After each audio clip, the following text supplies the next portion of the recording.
Boys and girls, today we're going to read Mr. Clever by Roger Hargreaves. Are you ready? Mr. Clever by Roger Hargreaves. Mr. Clever was quite the cleverest person ever, the cleverest person in the world, and he knew it. "Oh, I'm so very, very clever," he used to say, to himself more often than not. He lived in Cleverland, where, as you may know, everyone and everything is as clever as can be. There's Mr. Clever. In Cleverland, clever trees managed to grow apples and oranges at the same time. There's the tree with the apples and oranges. In Cleverland, clever flowers get up and go for a walk. Look at the clever flower, the legs, the roots that are legs that can go for a walk. Clever worms drive around in cars all day. Wowee, this is a clever place, isn't it? And clever elephants play tennis. Wow, what a clever place Cleverland must be. Oh yes, Cleverland is quite the most clever place. Would you like to live there? Mr. Clever does. "Oh, I'm so very, very clever to build such a clever house," he used to go around telling everybody. There's his clever house. It does look quite clever, doesn't it? One morning, Mr. Clever was awakened by his special Mr. Clever alarm clock. Not only did it wake you by ringing a bell, it also switched on a light and said good morning and made a cup of tea and showed you what the weather was going to be and told you the time and showed you the date. It also whistled cheerfully whilst it was doing all of that. There's the clever alarm clock. Mr. Clever yawned, got up, washed, cleaned his teeth with his special Mr. Clever toothbrush, which squeezed toothpaste onto the brush out of the handle, and went downstairs for breakfast. He popped a slice of bread into his special Mr. Clever electric toaster, which not only toasted the bread, but also spread it with butter and marmalade and cut off the crust. Wow, that sounds very clever indeed. After breakfast, he went for a long walk, an extremely long walk. In fact, such a long walk that he walked all the way out of Cleverland, although he didn't know it. Geez, that's not very clever if he doesn't know that he's walking out of Cleverland. He met somebody who was also out for a walk. Do you know who it was? I think it's this person here. Do you remember who this is? That's right, Mr. Happy. "Hello," cried Mr. Clever. "I'm the cleverest person in the world."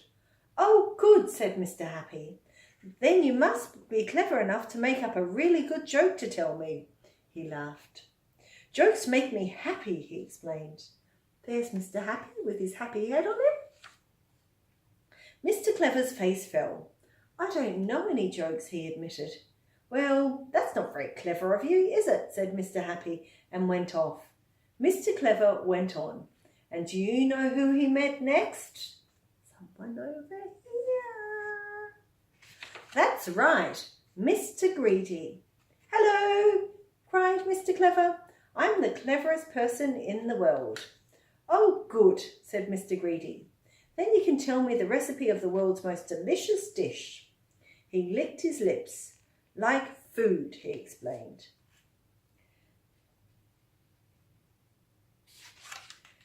Mr. Clever's face fell. "I can't cook," he admitted, "and I don't know any recipes." "Well, that's not very clever of you, is it?" said Mr. Greedy, and walked off in search of food. Mr. Clever went on, and who do you think he met next? Yes, Mr. Forgetful. "Hello," cried Mr. Clever. "I'm the cleverest person in the world." "Oh, good," said Mr. Forgetful. "Then you can tell me what my name is." He smiled apologetically. "I've forgotten," he explained.